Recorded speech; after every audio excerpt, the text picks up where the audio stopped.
Hello, everybody. Welcome back to the Debrief. It's Connor McGilligan here with your latest show, your latest One Leeds episode. It's a little bit of a reduced showing this week. The reasons behind that is because we have a football coach who is consistently being asked to do this, that, and the other. So he's unfortunately not available tonight. Oscar Marriott as well, unfortunately, is not with us this evening. So you guys are treated to a Jesse Marsch masterclass takedown of sorts with myself and Gabe. We're also going to be speaking about Plymouth because we've not properly reviewed that. We're also going to be speaking about all of your transfer rumours, the frustration that is bestowed upon Leeds fans at this moment in time. And is it justified to be frustrated right now? We're going to be getting into all the nooks and all the crannies in today's show, everyone. But before we do start, please do us a favour, slap a like on the video. Make sure you're commenting and subscribe to the One Leeds Fan Channel if you want a bit of bonus content, a bit of bonus time. Patreon, £4 a month. Memberships, £2 a month if you can't afford that where we get 3 to 4 podcasts up per week. Make sure you check that out. SofaScore as well. The analysis site is free. A free download, link in the description below with the One Leeds affiliate link. Let's get into a couple of your comments. Connor Ladd, Drumroll, Brownie, Gabe and Oscar, unfortunately not this evening. Evening, Connor, pal. Morning, Connor. Nice to catch you live. Hiya, mate. Evening, Connor. Hiya, Michael. Connor Roberts. Leah. We're going to get into all of the transfer bits, but before we get into that, my co-host for this evening. How we doing, mate? You guys are stuck with me today. Yeah. We're just saying offline, actually. I can't remember the last time it was just me and you. Can you remember the last time? It's been a while. I think it was over the summer before Oscar came on. Yeah. Before we got Mario on, the Barcelona man himself. Let me just flip the script. Beautiful. So yeah, Matt, how you doing? All good? Yeah, I'm good. Good. It's been a nice winter wonderland out here. So yeah. This is what I mean when you're sort of like trashing the English sort of weather. It is also crap where you are. So no, when you look out the window and you see snow up in the trees and nice mounds of snow, clean snow, not the crap type of snow you get with too much salting on the roads in early March. No, it's good out here, man. It's good out here. That's why your snow turns into rain. So you never get rain there, no? No, we do, but when it's winter, it snows, and when it's spring, it rains. You know? Richard, don't give him a compliment. He's abusing it. Let's go, Richard! This is the first time you've got a compliment straight away. It's because you got that hat on. That's what it is. The hat's on. That's what it is. I know what you do. The hat's always on. This is not different at all.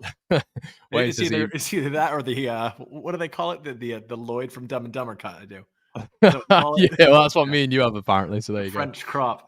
JC Gabe, who I've met at the game, absolutely top lad. Loves the stuff we do. Met him at the weekend and the week before as well. So yeah, unfortunately, everybody, Brownie can't join us tonight. He is managing. I think he's doing bits for Sheffield Wednesday still, as well as Ossett Town. I did let the cat out of the bag for Ossett Town. Let's not go over that again.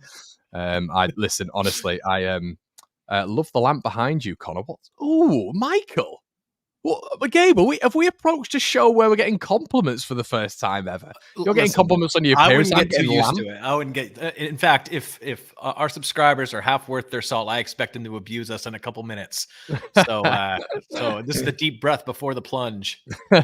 Evening, Connor. Gabe, waiting for one of you to yell it out. Don't go to bed just yet. Riley, one of the members, just says how we can. Thank you so much, Riley. We're all good on this side of the water. Please don't buy Worrell for God's sake. He is just the baby Cooper. Jason, another member, says evening, everyone. IKEA, Ryan, it is an IKEA lamp. Yeah, you get all the good stuff from IKEA. I'm actually in the process of moving flats, and do you know, moving is so grim. Like the amount of money you have to spend on just moving. And guys, I'm just moving in my apartment block. Like it's so frustrating. It's so. Let's be honest. You're barely moving. Yeah, I'm moving downstairs and it's costing me so much money. It's a joke. Like, what on earth am I doing? Just stay where you are, Connor. Stay in the box room. Fancy lad Connor's hiring a moving team to move him downstairs. Yeah. If you want me to vlog me moving downstairs, it might be difficult, but I'll get a videographer in. Content's grim if that's where we move to. Damar, thank you so much, mate. Really appreciate that. I've tried to switch up a few bits to make it a little bit easier, so hopefully this will be how we go going forward. Okay, as New Thought says, let's play a game of... Do you know what, Gabe? This is actually great that I'm here with you for this, because the rumour mill can be taxing. Listen, the interactions are unbelievable, of course, by the subscribers, but I think the subscribers even get sick of just going over the same things. Same. Me and Gabe are going to sort of give our opinions on the overall perspective. Try give a little bit of an intelligent discussion. I tried to provide you guys with a bit of perspective when it came to the transfer window yesterday. I don't want to just rehash the same rubbish as I was, well, not rubbish, I think, but, the same sort of rhetoric that I was talking on yesterday. But we are going to have a bit of a discussion on that. Okay, so Gabe, straight off the bat, the transfer window.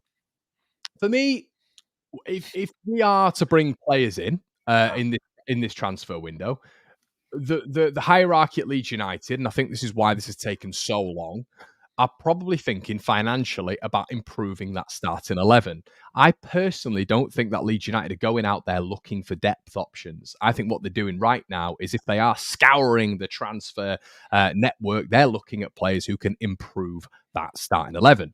Now, as of right now, I'm not 100% sure that there are many players out there right now that Leeds maybe deem adequate to replace that.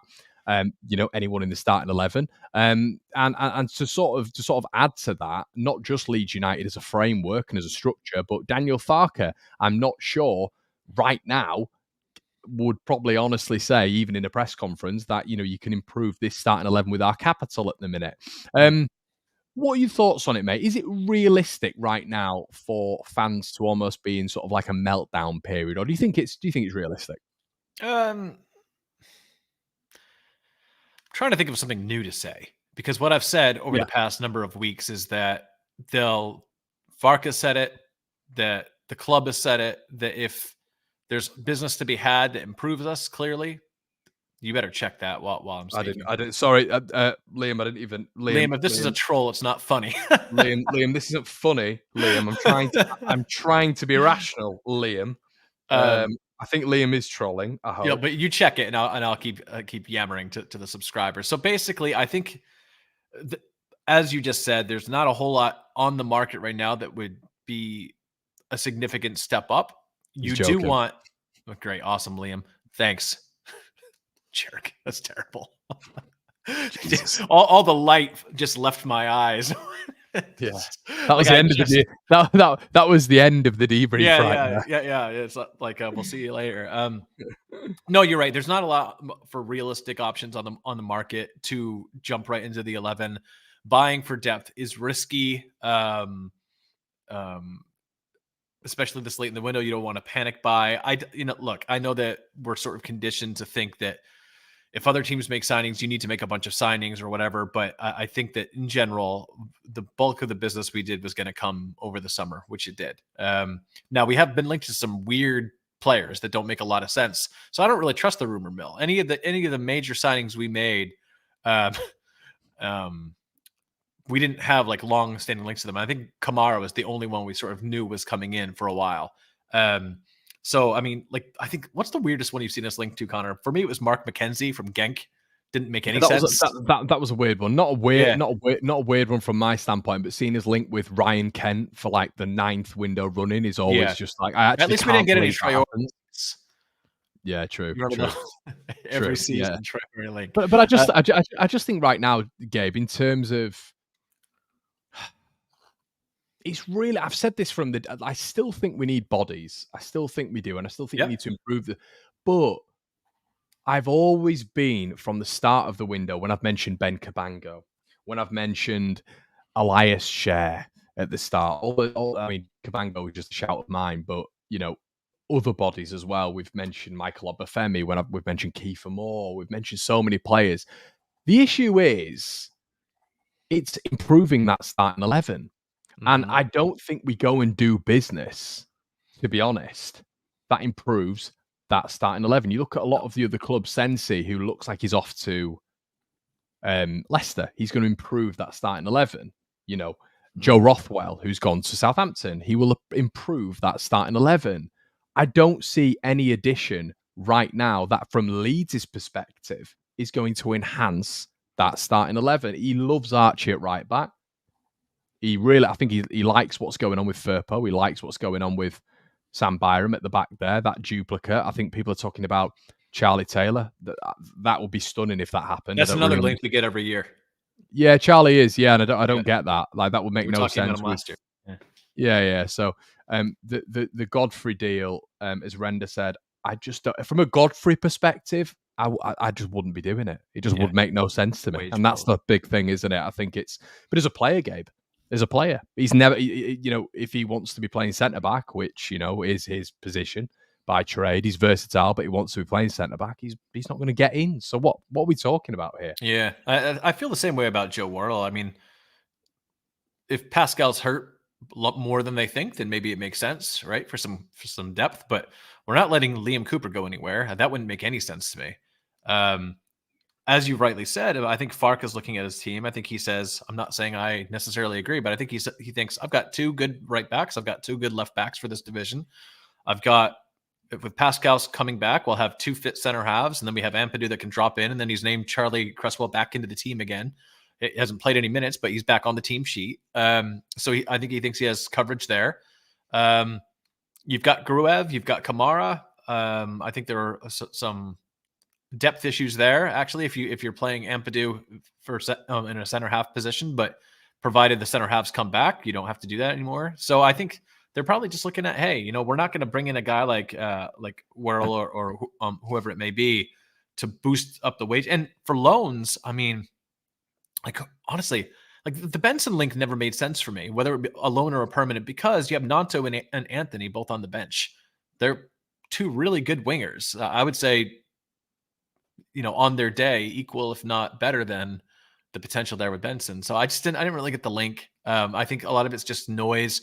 If we do make any deals, I'm sure it will be something that we didn't really see coming. And I think they're really struggling. I think they're really struggling as well in the background. I mentioned that. I think I said yesterday, I think they know what they're doing. They'll be satisfied as of right now. But for me, they'll definitely want to do some additions. We've been involved in transfers, Gabe. Like this isn't new news. We've heard from Romano, we've heard from Graham, we've heard from other sources that Leeds have been in for some signings.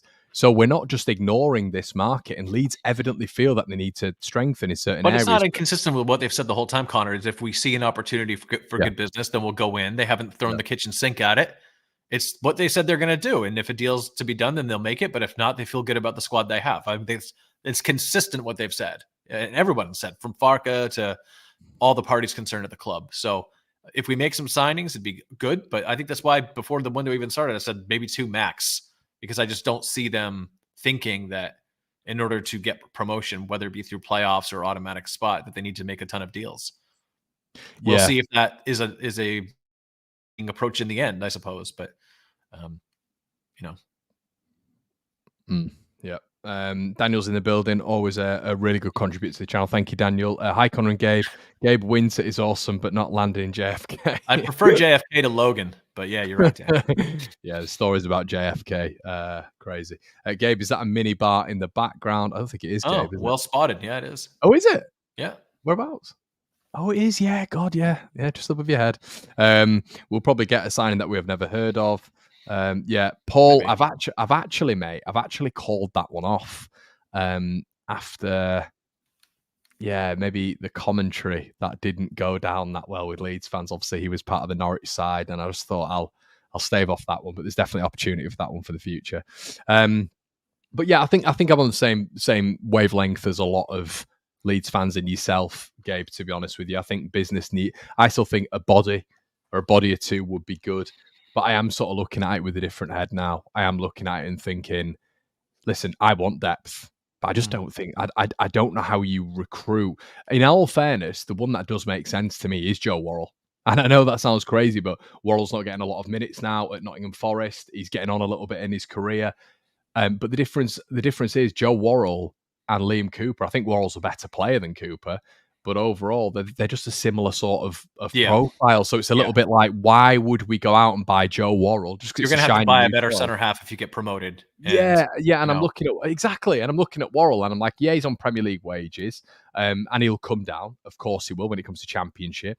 But this is what I was saying on the video yesterday, Gabe. What's the long-term plan here? What are we looking at with Joe Worrell? Are we going to be happy with Joe Worrell in the Premier League? Probably not.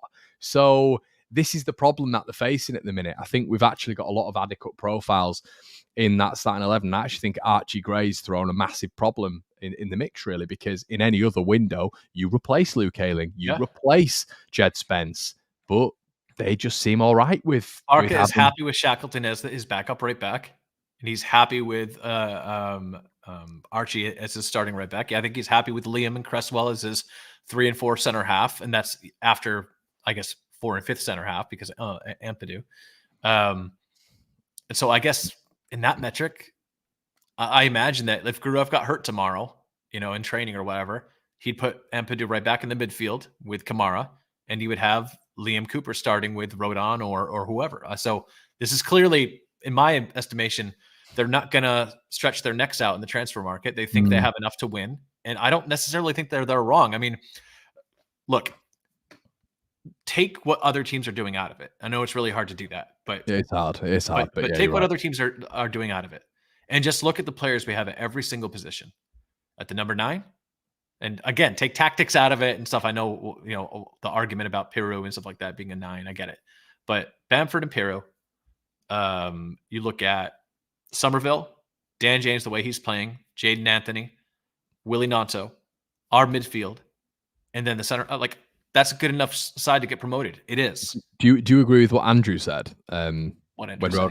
When Rodon gets injured, yes, we are done. I do. This is the big problem, isn't it? And this is why we revert back to depth again, Gabe, because as a collective, we want depth. We want depth defensively, but our starting 2 centre-backs, in my opinion, you can throw Wout-Faes in there at Leicester.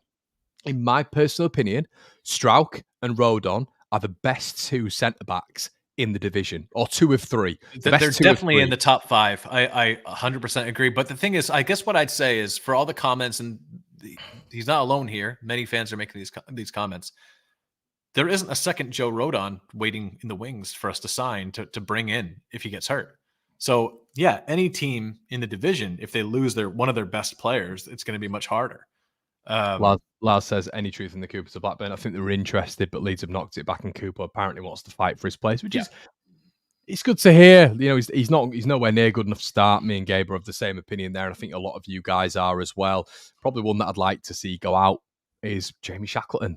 It's another one who I'd like to see go out, but once again, then Leeds fans are going to be upset at that. But it's stripping the fat. We need to strip the fat and get some collateral in on some of these players. I think Shackleton will be gone in the summer. Liam Cooper will be gone in the summer, right? So Joe Rodon potentially. Yeah, I think I'm really happy that Liam Cooper will stay to the end of the season. Because we'd like to recoup some money for him, but it doesn't make a lot of sense for a team to sign him permanently. They'd probably sign him on a loan, and then he'd be freed up to make whatever decisions he wants. And it's nice that he wants to see Leeds through just to see if he can help them get promoted again. So I'm happy with that. But overall, I think how we're looking now, Gabe, and I think we both agree, and probably everybody in the chat, the issue is Leeds are looking at strengthening the depth, which is on the bench, which is always going to be a difficult sell. Yeah, I mean, but remember, if the manager, and we don't know 100% he said this, but he has said things like this in the media, if he's happy with the side that he has, the folks in the club are not going to be rushing to splash in the market. They're going to do business if they can find it, and if it makes a lot of sense. But if it doesn't, they're going to ride with what we have. We'll see if that's a winning play. But I guess that's all we can do is wait. Yeah, I mean, we'll have stuff on the transfer window throughout the channel, from the channel. Sorry, everyone, throughout the window, and yeah, we'll just keep your eyes and ears here, really, and we'll try do the best we can. But as of right now, hey, Gabe, it's been for me to create content, it's been an interesting month. I know. On one hand, we're gonna have to wait and see, and then the whole point is we make content. So, we're just gonna sit here while the clock goes. Because do you know what, mate? Do you know what? There's nothing more. And Godfrey's starting for Everton tonight. Yeah, this is just not. Apparently, Godfrey's starting for Everton, says Paul Brunton, a member. So yeah, it's just not happening. But the thing is, Gabe, we bring a player in. We can do player profiles. We can discuss it with a former journalist. We can do all these fantastic bits of content around a player. We can get excited with it. But as of right now, it looks like a very January. And we have, how many times have Leeds had a January window like this, Gabe? It's notorious with the club, isn't it? Well, and I'm thinking about the amount of times we've had. I mean, we thought our right back problems, if we had them, turns out we didn't have them because Archie Gray's done a good job. But we thought the solution to Luke Ayling was Jed Spence played 8 games for the club and he's gone. So sometimes making a splash in the market doesn't work out the way you want. Think about the left back position, the money we spent on Douglas, right? I know I brought him up a couple times recently. I may or may not have recently rewatched the Amazon series, so that's always top of mind. But no, I mean, it's really hard to say. And people in the comment section are rightfully talking about get the right tools for the job. But remember, when the goal is to be promoted in 2 years maximum, they really need to be promoted this season. It gets less and less likely every season that goes by. You don't want to get an over, multiples of specific tools for the job of championship level play. Like you don't want to hold yourself down to, like, we're banking on the fact that we have Premier League quality players in our side right now, which there may not be too many of them if we stay down. So we're going to be in a different financial situation this summer, no matter what. But Gabe, let's make this abundantly clear, which I did on the video yesterday, and I know you're in agreement with it. We might not make the top 2. We may make the top 2. But I think we win a playoff. I'm not superstitious. You know me. I think we win a playoff. And this is, but the whole conversation is, are we one of 3 best teams right now in terms of squads in the division? 100%. Yes. So this is all going to come back on, obviously, the players, but the manager as well at the end of the season. If they're fine with how this window has ended and will end with the players that we have right now and the players that have gone, whatever, I am all aboard with that. If the club believe they can do it, but when you are looking at that squad and the caliber right now, there is no way we should not be going up. So that also needs to be reiterated. 100%. If you're only going to be successful this is a weird reference, but in terms of world nuclear arsenals, how many nukes the United States has compared to everybody else, if that's what makes you the world power, that you just have a multiple of 26, you shouldn't need to have the best player in the division at every single position or up there in order to contend for top 2. You just, otherwise, is the manager you've been doing a job, or are you just buying your team's success? So yeah. I think Farke is good enough at this level to get us promoted with the group he has. Again, this is not me saying that I don't want signings. I've said that throughout. I want defensive reinforcements. Regardless, Gabe. Regardless. But we're good enough. We're good enough. And we're good enough to win a playoff. Absolutely. 100%. We've the team who right now probably in the division are maybe 3rd best in Ipswich, just in terms of form. When you look at Leicester and Southampton overall, if you're looking at Ipswich, we've knocked 8 goals past them and dominated them for large spells, especially in the last game. No excuse. Our problem is that we haven't beaten teams that we should beat. Like, we haven't played we played great against Leicester. We played great against Ipswich. Southampton, they had our number the first time. We'll see how it happens the next time. But it's been, we've bottled results against lesser teams. Fix that, and this team is far and away one of, if not the best team in the league. So, we'll see how it happens. But it's going to fall on the current group of players and the manager. For sure. Gareth says the playoffs winner is usually the team hitting form at the right time. Looking at our fixtures, bar the last day, with every chance of being on form if we don't get the top 2. Imagine being promoted through the playoffs. I mean, the sort of euphoria with that, I think, would literally surpass automatics, to be honest. Automatics would be, of course, less stress on the old heart. But going through the playoffs is always fantastic. JC says, my issue with the squad is the starting 11. Is it good enough to get top 2 promoted? But when you look at what our bench backup options have done when used, they haven't had the impact you would expect. I think, Jay, I am still looking at the caliber. I'm looking at the manager maybe being a bit pragmatic when it comes to tactics. I'm looking at different personnel being used at right times. I'm looking at substitutions being used at the right times.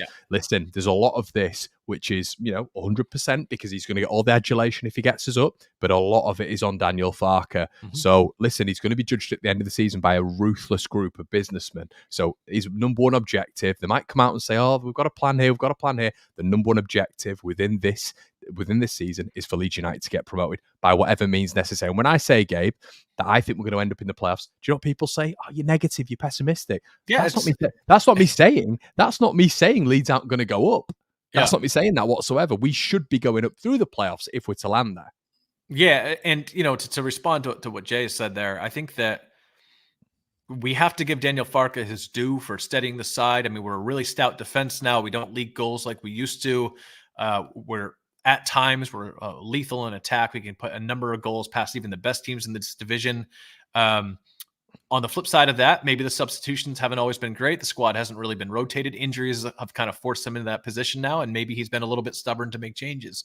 So, there's every manager, there are pros and cons, and I think that we have the tools now. I would like to see us pick up a few more players, but with Farkas' pedigree, with the pedigree of the players we have in the side right now, even the ones who haven't been playing well, I think again we give them more time in the games, and they're look at Gruev. He had a tiny little cameo. Everybody was convinced he was poor. You actually gave him a run out for a couple of days. And these aren't untested players. Like Jaden Anthony's a tested player. Willie Nancho's played in the Premier League and looked good. Italian international. So we're not talking about giving an untested youth a chance, You'd back us in the playoff. You've got to back us in the playoffs. Yeah. Oh, yeah. As well. Yeah. The team's too good. So Lapsa says, do you think Farkas is the right man for the job? We will wait to the end of the season. We'll wait. Yeah. Well, I think for right now, this season, absolutely. Yeah. Yeah. 100%. Okay. Right. Next on the agenda, Gabe. We started with transfers. Do you want to talk a little bit about the Plymouth game? And should we talk a little bit about, and then we'll get on to Jesse Marsch and the masterclass. I have to listen to this voice every day, everybody. Like that American accent. I'll literally get a voice memo. You're 5 hours ahead in the UK. So I'm like just kind of waking up, having my coffee.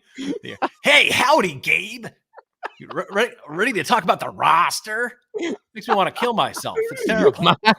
Yeah, exactly. I get that kind of crap. Yeah, it's wonderful.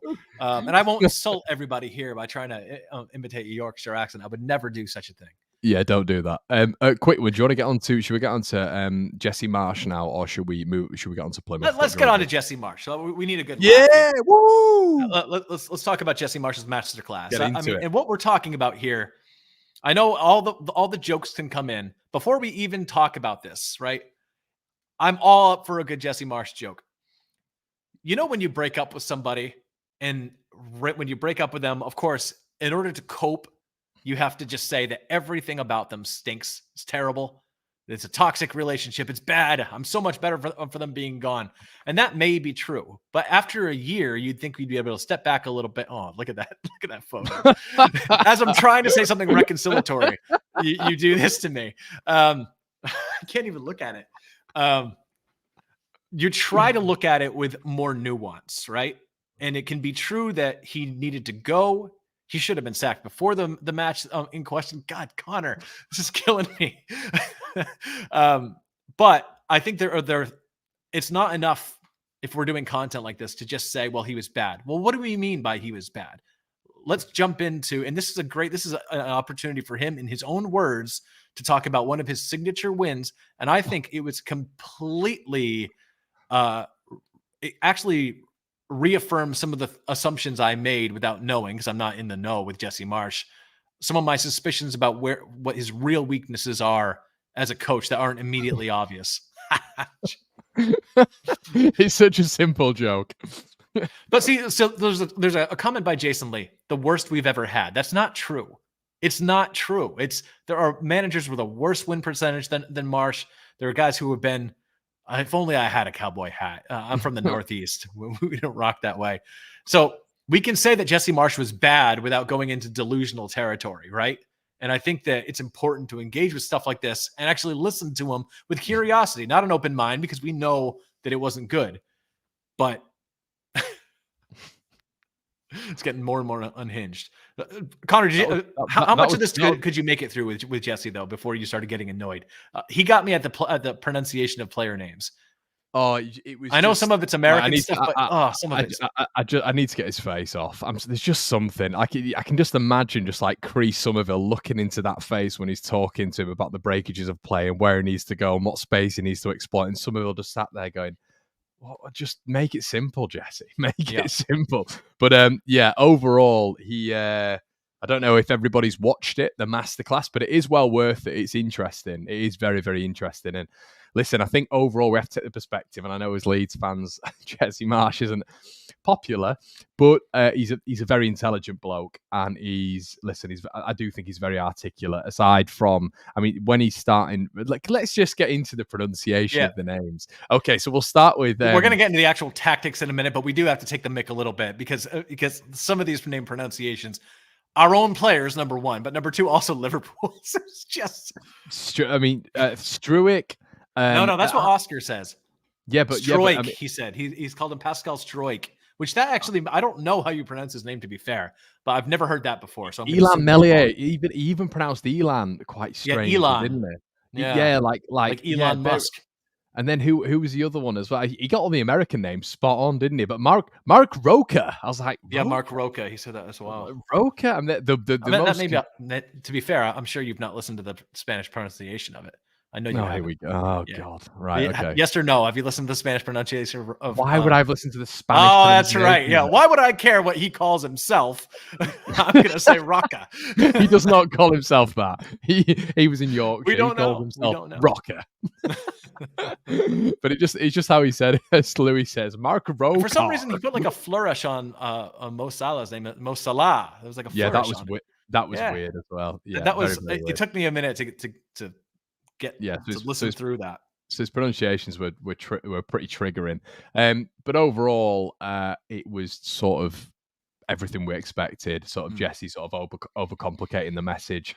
A lot of the massively, and only a portion of the message too. Like Connor, here's the thing, right? So if let's say one of our subscribers asks you, "Hey Connor, how do you get to this particular pub in Leeds that they've never been to before?" You as a normal person would. You as a normal person would say, all right, here's what you're going to do. You're coming from this direction. You're going to take this road. You're going to turn right here.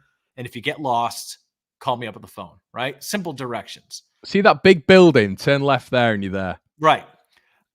The equivalent of what Jesse has done is if I were to say, okay, if it's raining, I want you to take a black cab, get into the black cab, and I want you to pay in 20s. Don't pay in 10s, don't pay in 5s, pay in 20s. When you drive a mile down the road, you're going to get out, you're going to talk to a guy named Ted. Ted's going to take you through a back road.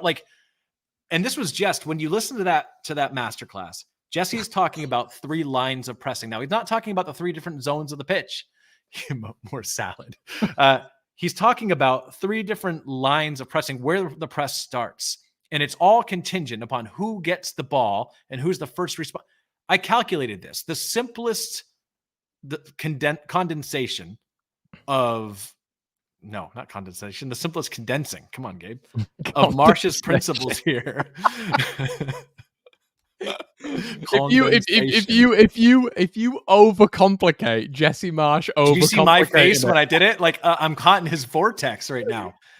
But if you calculate it to each player and this is just the pressing, this isn't what they do with the ball, it's just without the ball, has to remember 24 different variations of pressing at any given time. Now, in a speed like the Premier League, and when you're playing with a side like Leeds, who was at best mediocre at last season, that's never going to work. It's never going to work with the best players in the world who don't come out of that pressing system. 24 options is too many to cycle through just when you're pressing. That's insane. Oh, God, Pete. I know most of this is trolling, but you wouldn't believe how many serious comments I get. Like, if I say anything remotely critical of Daniel Farke, the pop-up and be like, Gabe thinks Jesse Marsch is a better manager than Daniel Farke. It's absolute waffle. Oh my God. I just love how does everyone targets you with this American brush anytime. 350 million people in this country. And I have to be the one linked. Who would you Jesse Marsch is the one that I'm equated with. Yeah, just Farke's had a bad game.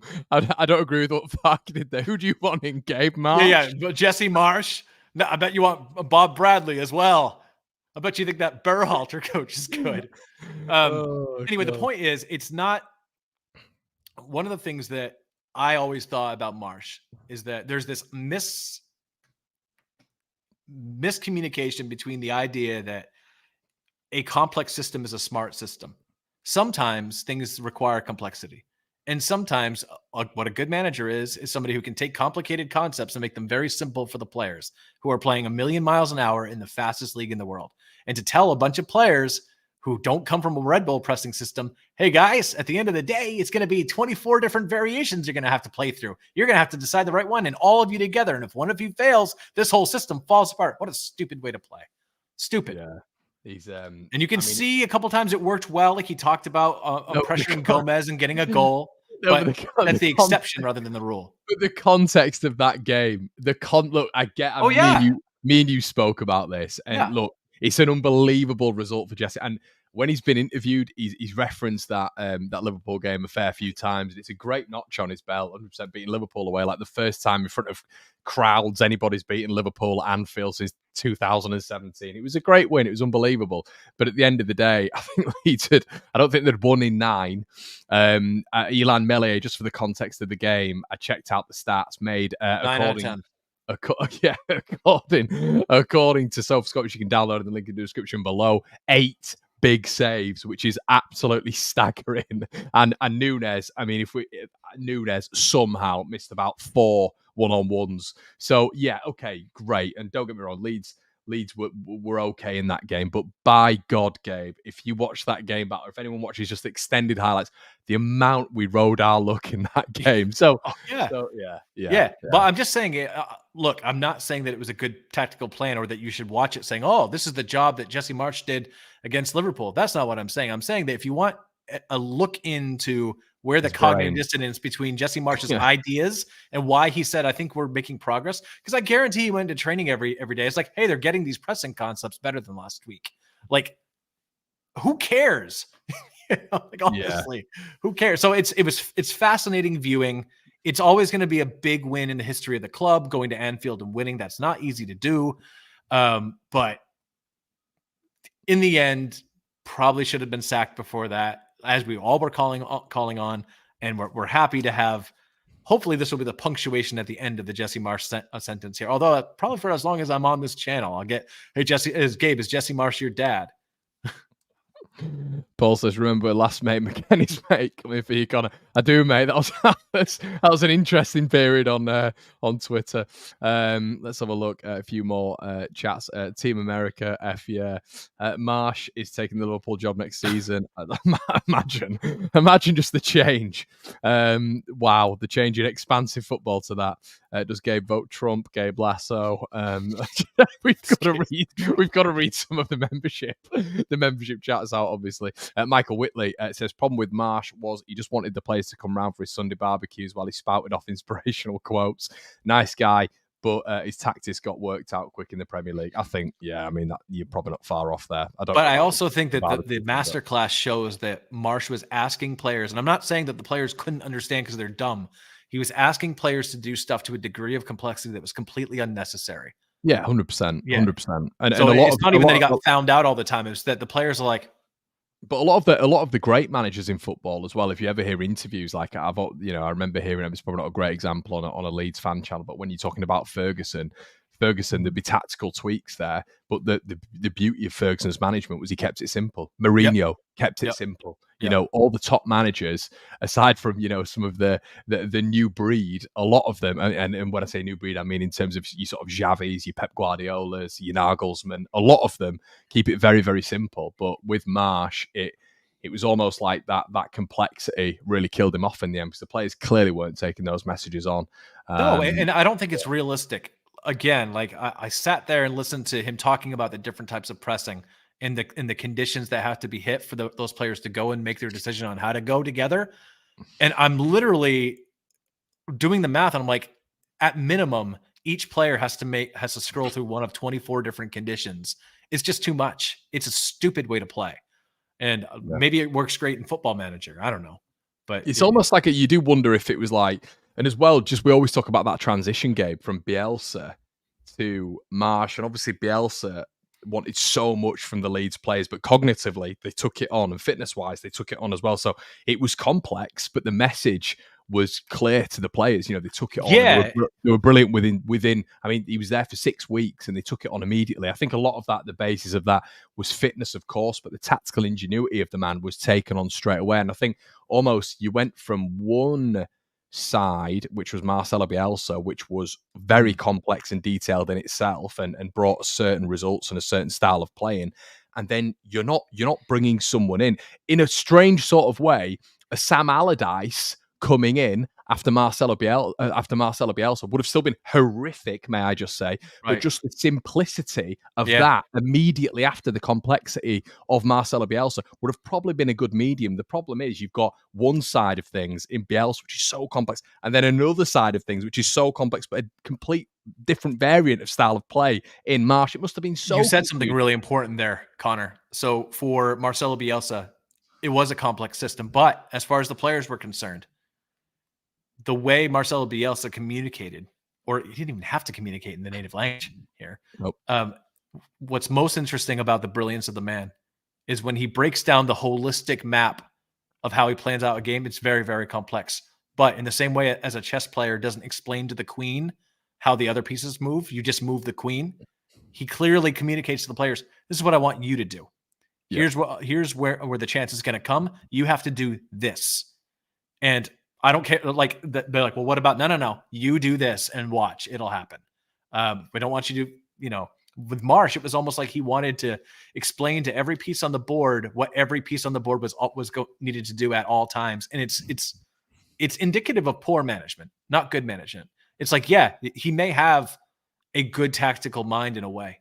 But remember when we were talking early last season, and it was when I was still sort of, the data was showing that the performances were decent. We were just dropping some results early. This is after the Chelsea win. And I said, there's a lot of individual errors here. And for a while, we were thinking, hey, the players just need to be moved on. But when you listen to him talk, I'm like, I don't know how you play without committing errors here, because you have so much to think about at all times. And but as well, that's a horrible way to play. But he was right in terms of the players being on the floor. Let's make no bones about it. Leeds were having some real handings to them under Marcelo Bielsa, and Bielsa is there's so many conversations afterwards, and what we found out later on that Bielsa wanted to freshen up all 11 of them, but Leeds didn't have the financial means to do so. So you've got to take the rough with the smooth there. But overall, these players were battered and bruised for a long time, really. And I don't think Connor, Marsch, a good manager. If Marsch was a really good manager, let's be clear, he would have been able to look at that team the same way Marcelo did and say, I need new players, and say, a super complicated system of pressing. That's not even what they had with the ball. You listen to him talk as well. He's talking about exactly what kind of crosses he wants them to play. Flat crosses to the back posts from certain positions on the pitch. It's all very, very orchestrated. Yeah. That doesn't necessarily mean it's good. And if you don't have the tools to, even if he had a world-class team, I'm not sure they could execute to the degree he wanted them to execute, because players aren't chess pieces. And it's just very bizarre to me that it all sounds good in a lab. And I can understand to a data and analytics guy why that might be really impressive. But anybody that's played the game or has just watched the game for a while knows that players aren't automatons. And even the way Jesse talks, some of the words he says, if they do this, then we do this. It's almost like he's writing in logic code, like an engineer. Players aren't, binary. They're not engineer pieces of code. They're individuals that make mistakes and have different capacities and all kinds of stuff. And so it's naivety from a coach, or maybe not even naivety, willful ignorance from a coach to ask players to do something that complex after the season they had. I don't. Yeah, so I don't think. Yeah, let's put a lid on old Jesse.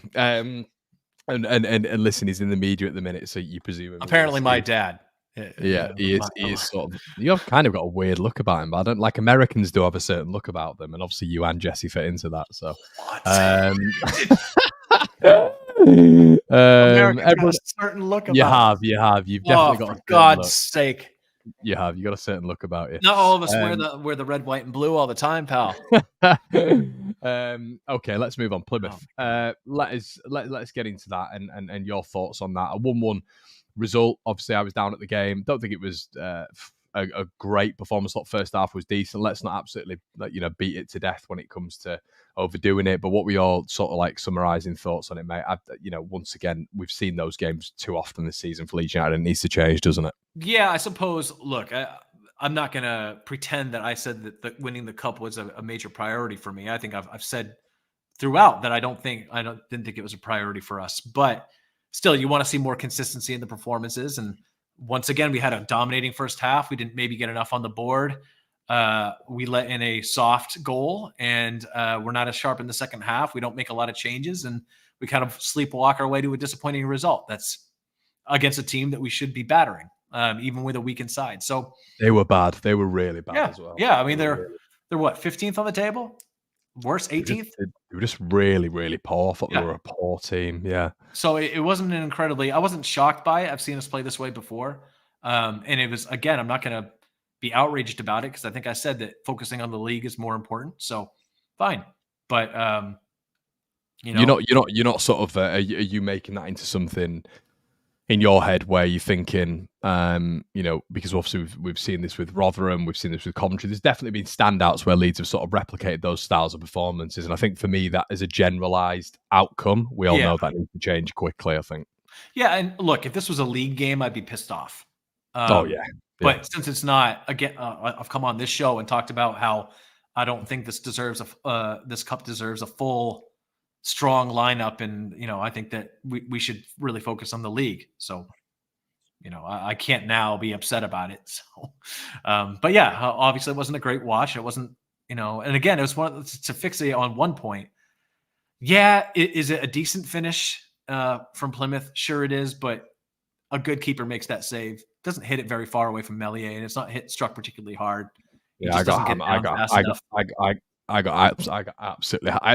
He got that bad on Twitter. I had to delete that post. I just literally put Melier's fault, and I'm not impressed by his shot stopping. But apparently, his shot stopping is very, very, very good. So I'm not going to go as far as to say it's his fault that they scored, because it is a clear chance on target, but I'd expect him to save that. I don't expect him to save that because I've said throughout that I don't think he's a very good keeper. He has a career save percentage of 65%. That's not good. So yeah, I don't expect a keeper at that level to make that save, but I'm just not having that he's an elite keeper anymore because we'd have to say as well, Byron was caught out. Well, and Liam Cooper messed up the header as well. So But that's why you have goalkeepers, because when defenders fail, you want goalkeepers to save shots. And, he just doesn't save enough of them. That's fine. I'm not going to go on another rant about it. And I'm not saying it's his fault that we drew, but a better keeper makes that save. It may not have been Byram. It may have been Shackleton. Yeah, I only saw it once, to be fair, their goal. I don't make a sort of thing about going back and watching it repeatedly. I can't remember which fullback it was that was caught out, but we were exposed on that right hand side, weren't we? So if I'm a center half and I know if anything gets past me, I'm thinking, well, I can't rely on Melier to save this, so I have to make a really. I mean, look at the way Rodon's played. It's sort of like I need to win every ball. Lars says it was Shackleton. They look very, very similar, him and Byron. But listen, that was that really. We need to put a cap on that as well, Gabe. Let's sort of move on to Friday's game, Bristol City, massive game for Leeds United. Obviously, what does this mean, Gabe? This obviously, we've got games in hand over a lot of the clubs in and around us. It's actually 2 games in hand over a fair few. Are you looking at this and almost thinking, are you sort of excited about this? I don't know, maybe this is me being a bit half glass empty, but I do look at this and think, well, yeah, but the other teams have got games in hand, so is it a bit of a false position? But I'm not saying that is what it is, but I'm just saying, like, I'm not. If listen, we're all level on games, I'd be over the moon at this. But listen, I guess the real positive about this game is it's the first time this season we'll have been in the top 2 if we indeed win. Yep. And the psychological impact potentially on the other teams, it puts pressure on them, doesn't it? If we can't beat Bristol City where they're at in the table, I don't care if the next 5 games were all away matches. I know we're playing 1 at home. But if we can't beat the next 5 teams in front of us, then we don't deserve to be an automatic promotion spot. Simple as. These teams aren't good. They're not particularly good at all. Bristol City is not a particularly talented nor organized team. They've gone through a lot of upheaval recently. Some of the results have been absolutely shocking. We have to beat teams like Bristol City in order to get top 2. So, there's a million excuses we could make if we drop points. But at the end of the day, if we want to be in one of those top 2 spots, if we think we're good enough to do it, and both on paper and in terms of results and run of form, we are a better side than Bristol City in every way, both home and away. We need to win this game. Simple. It's what Leeds turns up as well. We've seen it this season. We've seen it at Stoke, Sunderland. Yep. Rotherham, especially away from home, we need to really increase that capacity to get 3 points, not 1 point, 3 points away from home. And that consistency, someone said on Twitter the other day, they said, that's another 3 points in the bag for the people on the inconsistent brigade. And I said, well, I mean, overall this season, we've won 6 away from home. Yep. And we've also lost 6 away from home. So it's one of those where that is inconsistency. We've lost 3 of our last 5 away from home. So that needs to in the league, that is. So that needs to drastically improve. And listen. And now's the time to do it. Now is the time to do it. Exactly. Yeah. Start now. Points on the board. We've got a really good record down there. Really, really good record down there. So, as we've said here, Gabe, this is the perfect place to start, and there are no excuses. We've made excuses already. We've talked about the difficult summer. Farkas had a half season now, just over a half season now, to settle his squad, to assemble the players he wanted, and he did, and that they're up to speed, and the form has absolutely improved. I mean, since the kind of what we lost 2 straight, since then we played really well with in the league. Let's just caveat there. That's the most important thing. So in the league, I expect this winning run to continue. If we want to control our own destiny, if we want to play, a game of probability about whether Ipswich and Southampton and Leicester might fall off, then fine. That's the kind of season we can have. It's no different than what we were doing last season, trying to calculate our chances of survival based on the poor run of other teams. That's not the way you want to plan in the game. So, Gabe, how crazy is it as well? How crazy is it in terms of fixtures and the absolute joke that this league is in terms of, the fixtures. The fixtures Leeds have got the Swansea in there. There's Plymouth, there's Bristol City. It's horrendous in terms of journeys. But even from a Bristol City perspective, Bristol City are playing tonight. They're playing tonight and they're playing again on Friday. It's just... I don't want to hear a single excuse if we don't beat Bristol City. It's all there for us. Our squad is better. Our form is better. We're going to have more rests. Oh, a lot more rest. Hell of a lot more rest. There's no reason we can't beat them. I think we're going to beat them, and I'm pretty confident we're going to beat them comfortably as well. I'm going to go with get your comments in the section below, everybody, what you think. But I'm going to go with a 3-1. What are your thoughts, Gabe? I'm going to go with a 3-1 win. 2-1. We don't always play great away, but I think we'll play well enough to beat them. Also, 2-1 is like our lucky prediction number lately. So I'm hoping it's going to be a little bit more like a real clinical Cardiff performance, which was probably one of the best performances. If in my opinion, it was the performance of the season because how we just controlled the game was just excellent. For me, I'm going to go back to Leicester. I thought we were better than the best team in the league, but. Yeah, 100%. Yeah, definitely. 3-1, says Jay. 2-1, 2-0, 2-0, 3-0, 3-1. Do we know about injuries? Not yet. A score draw, says Slow Steady Steve. That's not what we want, Steve. We do not want that. But we know exactly how they're going to turn up against us. It is going to be sitting back. We know that's going to happen. That just happens consistently with Leeds. But it's all on Farker and the team to really break them down. But now is the time. And I'm fully behind him, by the way. I want to make it clear that fully behind him. I've had some of my issues and I've verbalized them, but now is the time to get behind the boys, support them. I'm fully going to do that. If the results aren't there, we're not going to get to where we want to go, and then we'll level criticism. But until then, there's no reason we can't go out and win these next 5. I fully believe that, and I think we should. Yeah, let's have a quick look on SofaScore, everybody, which you can download. Link is in the description below for absolutely free. But if you look at their 13th here, you look at the one game in 5 there.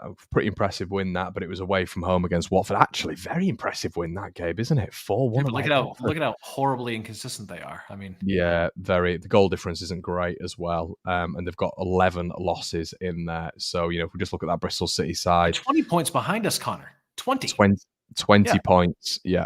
20 points behind us. Let's just have a look at a couple of they're playing Coventry tonight as well, which is going to be arduous. It's an away game as well, Gabe. I think Coventry will win. I think they will, yeah. Coventry are on good form at the minute. Obviously, they're only drawing the last 5, I think, was against us, and somehow we drew that game. But yeah, guys, make sure you check out. Got a good result against Forest in the Cup, so they're going to go a bit further in the Cup. But yeah. Forest are trying to survive, though, in the Premier League. That they're not so worried about the Cup right now. Yeah, 100%, mate. 5-0 says lost. But everyone, we're going to leave it there. Please make sure you check out SofaScore in the description below as well. We're going to be back with another episode of the Debrief very soon. If you want to catch me and Gabe out even more stuff, we've got a podcast on the Patreon now. I'll be releasing another one as well very soon at some point this week. Extra videos on there. So thank you so much for tuning in, everybody. Leave your comments in the section below. Shout out to Robin for the £5 donation as well, mate. Thank you so much for that one. And we will see you on the next episode of the Debrief. Cheers. Yeah.